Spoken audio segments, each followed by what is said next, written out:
সুরেন্দ্রনাথ মুখোপাধ্যায়, গিরিশ ঘোষের বন্ধু, সেই সময়কার একটি ঘটনা বলেছেন।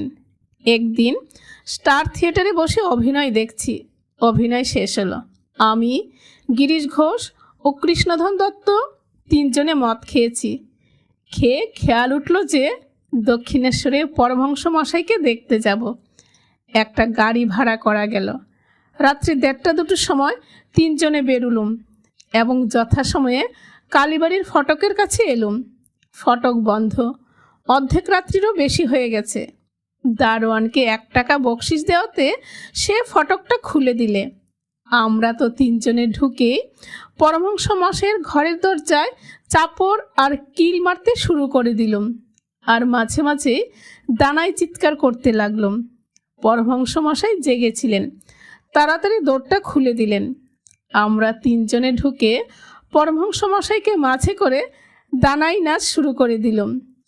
কৃষ্ণধন শালা বেরসিক, মদ খেয়ে গান ধরলে, রাধে গোবিন্দ বলো, মাতাল জাতের বদনাম করে দিলে।